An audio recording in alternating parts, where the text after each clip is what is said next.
Hey everybody, it's Lo and welcome back to my channel, Lo Without Limits. In this video, I'm going to share with you an update on my fruit and veggie garden. So if you want to see that, then just keep watching. In my latest plant update video, I mentioned how I have some different peppers and some tomatoes growing up on the roof, as well as some herbs in a planter downstairs. And having vegetables and fruit and herbs is something that I've wanted to do for so long, and I finally have the space to do it, so super exciting. The whole reason I'm filming this update in here instead of outside is because it would sound like this, and this is just bad quality.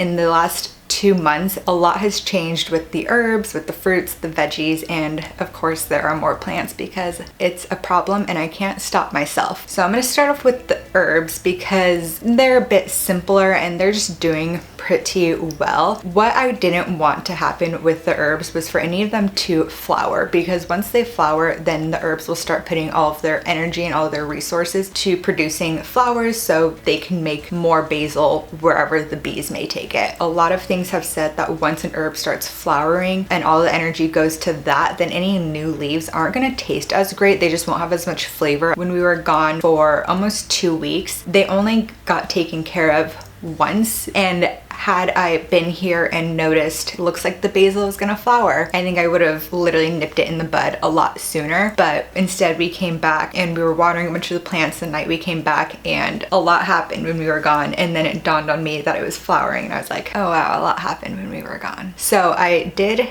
cut them off, thinking that if I cut off the flowers, maybe it won't produce more in replace, because if you cut off where like the leaves are, then more leaves will grow. That's why kind of like trimming things back to allow for more growth is really good, and I'd been doing that. So I cut off where the flowers were growing on the basil and they've grown back. Maybe I'll cut them off again and maybe just cut off, because I had done right where the flowers began, right above those top leaves, but maybe I'll cut off with some leaves and hopefully just more leaves come back, because again, I do want my basil to be super basil-y. I don't want it to put all of its energy and resources to producing more flowers. In terms of the herbs, they'll have moments where they're not doing super well, but then I'll just overwater them and everything bursts back. There are some white flies that I've noticed, and they aren't necessarily bothering the plants, they aren't destroying them, but they're annoying, and I don't want it to get too out of hand to where they will start destroying the plants. So I have been spraying it with some water with neem oil, and just hopefully, like, if I do it every day enough, it'll get rid of them. But other than that, those herbs down there are looking fine.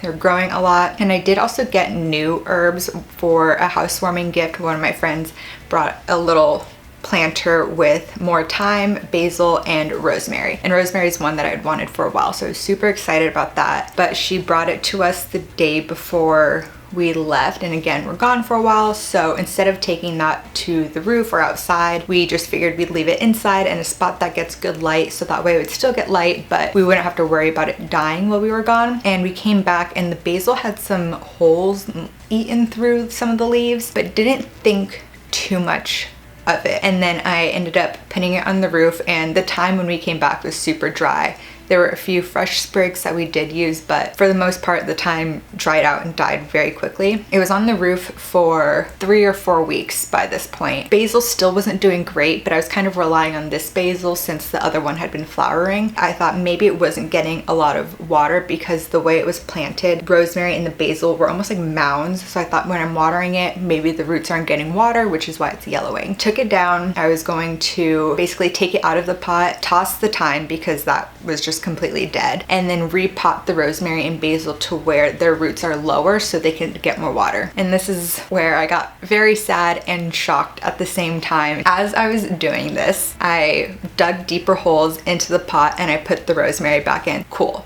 great. Rosemary's doing fine. And then as I was looking at the basil and about to trim off some of the yellow leaves and just kind of clean it up a little bit, I noticed something crawling on there. So I took a closer look, and there were a lot of things crawling on there that I just hadn't noticed because they were the color of the basil leaves. And it was a ton of aphids, an insane amount that had just been living there and like making a little aphid city, just thriving, living their best life. And I had not noticed that. And I realized like, oh, maybe that's why the basil is being destroyed and has been being destroyed from the start. Maybe that's what killed the thyme, and because the thyme is just like a thinner herb, it couldn't handle it, whereas the basil at least is a bit sturdier, so it was kind of growing while being attacked, and then turns out aphids just don't like rosemary. So I was just in shock that that could happen. I texted my friend to like let her know that I was gonna have to toss the basil. I do follow Kevin from Epic Gardening, and he had recently posted something about a bunch of aphids on a stem that he had, and he just took a hose and like power washed them off, and because they're soft bodied, the pressure of that will just instantly kill them. I couldn't do that because I'm in an apartment and we don't have a hose. My little spray bottle does not have enough power, so I ended up just tossing the basil, and I put the basil and all the aphids in the dumpster, which made me really sad, but at the same, I just didn't know what to do at that point. And I don't like bugs. I don't do well with bugs.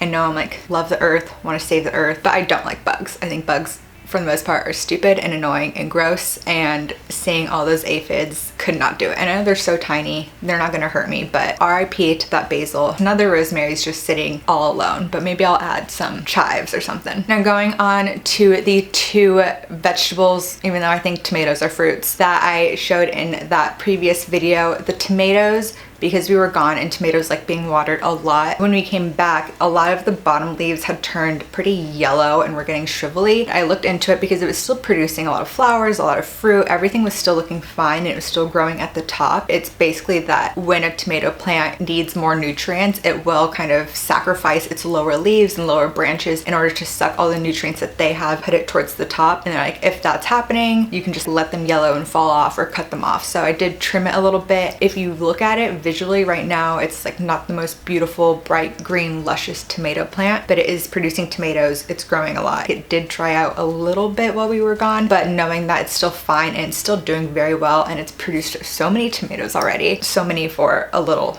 tomato plant in a small pot on my roof. I think it's doing well. It just doesn't look as good as it did beforehand, but the tomatoes are so delicious, like maybe the best tomatoes ever. The only thing is that the very first tomato that had grown, I did pick off recently, and I noticed that at the bottom is a brown spot, and that is just blossom end rot, which totally fine and like doesn't make the tomato any worse, but sometimes where the flower was at the end for some reason rot. So only that one tomato has had it, and I just cut that off. But all the other tomatoes have been so juicy, and I love meatier tomatoes instead of waterier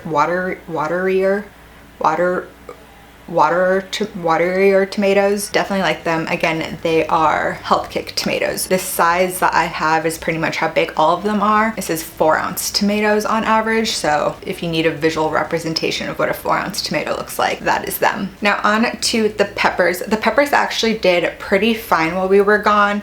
Didn't turn yellow, didn't really lose much, so that was pretty exciting. When I first got the peppers, because there's three. There's the sweet baby bell peppers, shishito peppers, and habanero peppers. The sweet baby bell peppers already had a couple growing. One of them I recently harvested and I haven't eaten quite yet. I just picked it the other day, and I'm kind of waiting for a few more. And I feel like this morning when I looked at them, there were definitely a lot more that were getting bigger and getting not green. However, they're turning orange, and I do recall buying sweet yellow baby bell peppers, and orange is not yellow, so I don't know if maybe if I leave them there long enough they'll turn yellow, but they're all showing up pretty orange, which is fine by me. In terms of my bell peppers and sweet baby bell peppers, I like red and then orange and then yellow. Definitely have a bit more phytonutrients in them, which is super important. Not too mad, I'm just kind of confused, I suppose. For a while, those few that came with were growing, and then it wasn't until recently in the last like couple of weeks that more have just kind of popped up and are beginning to grow, but they're all staying pretty small. The shishito peppers, at first there were a few flowers that were growing, but no shishito peppers really happening, and then all of a sudden now there's like so many. So I did harvest about 12, and I made those, and they were so delicious. Better than store-bought ones, because when you really think about it, buying your fruits and vegetables at a store, these fruits and vegetables have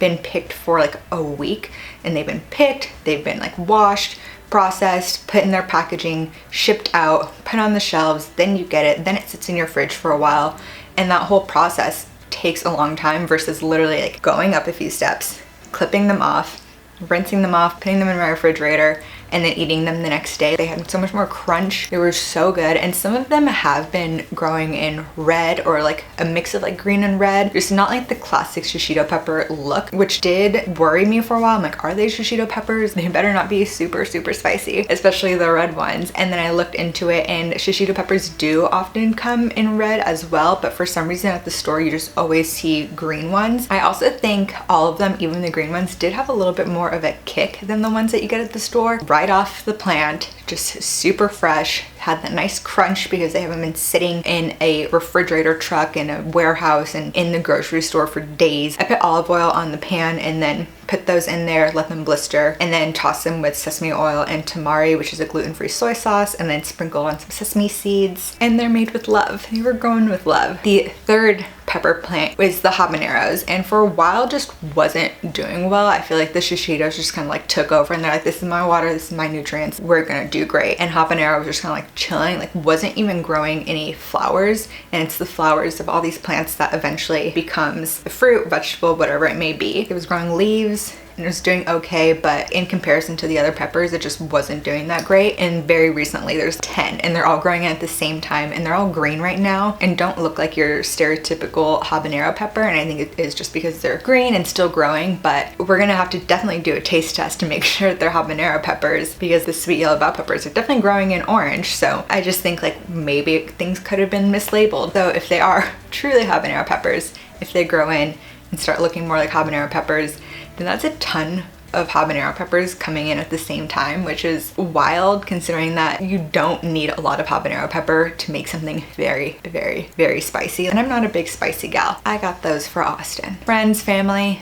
anybody in the local area, if you want a habanero pepper in a couple of weeks, let me know. We will have plenty of habanero peppers to go around. I will want to be able to harvest them, because this is with all of the fruits and vegetables, is to, once something's ripe and fully grown, not let it sit there, because then it's just gonna like weigh down the plant and the plant will keep wanting to feed it even though it's already fully grown. So to pick it off, that way the plant is able to be like, okay, I can redirect my resources to these newer ones and help them grow, help them develop. That I've been doing with my tomatoes a lot. As soon as one's like a nice bright red, I know it's like fully done growing, it's done changing colors, because they'll grow and then they'll transition into red from green, which is just like watching it every single day be a slightly different colors. So much fun. But once it is fully red, to just pick it off and then, you know, can eat it within the week. All the habaneros, once they do finish growing, I will harvest them. But again, that might be all at the same time, which is a lot of habanero peppers. And then something new that I got that I just picked up at Lowe's are some strawberry plants. So I'm getting 2 because they were very small, and I put them in this pot that we had that is a little robust at the bottom, so I thought they would fit perfectly. And it's grown so many leaves, and then it started growing runners, so I had 3 really long runners for a while, and I thought the runners will produce strawberries at some point in them where the little nodes are almost, and then we'll have strawberries. And then I looked into it recently and I was very wrong. So similar to like the suckers on tomato plants that you need to cut because they're just sucking up energy and not gonna produce a viable stem or any flowers or any fruit, there'd just be like a little leech. And that's how the runners are on strawberries. So strawberry plants will grow the runners however long until it finds a little bit of dirt, and then it will start making roots and growing another strawberry plant, which is really cool when you think about it. And like if you had like a whole field like strawberry plants and they're just like running and growing more, but being in a pot on a roof, it's gonna have to run for a very long time, like Forrest Gump long, to eventually find a patch of dirt to grow another strawberry plant. They say to trim those off, again similar to suckers, because they're just sucking up all the energy and it's taking away from the plant to eventually produce the flowers that will become the strawberries. Cut those off. There's another one that just grew this morning that I actually need to go and trim off, because they're just gonna take up the energy, waste the strawberry plant's time. And I want strawberries. I don't want just strawberry vines dangling everywhere. That does not sound delicious at all. And the last one that I have on the roof is cucumbers. So I got the burpless cucumbers, which they said would be about like 8 inches long. So just like your standard cucumber. It started off so small, and then one day I did notice that one of the leaves started turning yellow, so I just cut it off and didn't think anything of it. And as it was growing, I did put a support in there so it had something to climb up, because cucumber plants, I didn't realize this at first, but are so crazy with the way that they climb, shoot out these little string things that will feel for like a wall or a support, something to grab onto and like wrap themselves around it. And they're very strong little things, so it literally climbs up this cage. And at the bottom I started to notice that a lot of the leaves were yellow. It was in like a smaller little pot, and I thought, oh, like, okay, I'll cut them off. And then it started happening again, and one of the little cucumbers that was growing, that one turned yellow. And so I thought maybe it needs a bigger pot. Something this big, I'm sure it has a ton of roots considering it needs to make cucumbers, so maybe it needs just a bigger pot. So I went, got a bigger pot, repotted it. The roots looked fine, everything looked fine. I also kind of cut back on watering a bit because I thought maybe it's getting too much water. I'll let it dry out. Doing that and repotting it, it did grow even taller. It grew so much. 3 new cucumbers have begun to grow, but I noticed at the bottom a lot of the leaves are still turning yellow and then turning brown. And when that happened previously, I cut them off, and then I noticed that leaves above that just started turning yellow and brown. So I've been leaving them on, thinking maybe similar to the tomato, the cucumber plant is just using any nutrients that are in these bottom leaves in order to feed the top and to feed making cucumbers. So I thought I'd leave them on, that way it can keep using any nutrients that it needs from those leaves recently. And I don't know why I was looking so close to the cucumbers. Maybe it's after my aphid issue that I was just kind of wanted to check up on all the other ones, and I noticed there's like these gray things. I don't really know what they are, and I've tried googling little gray bugs on cucumber plants, and nothing that comes up looks like what I'm experiencing. So I've also just been every morning give a little bit of water and then just douse it with a spray bottle that has water and neem oil in it. And because I know that neem oil would kill like aphids and just everything else, they don't like it. And I'll see them and I'll just spray them so where it's nearly soaking, and some of them will still move. So I don't know what it is, but I've discovered that that is most likely why the leaves are turning yellow, is because these things are on the leaves, and the leaves that have more of them are yellower than the leaves at the top that don't have these little bugs. So I just feel like they're sucking all the nutrients and like they're killing my cucumber plant.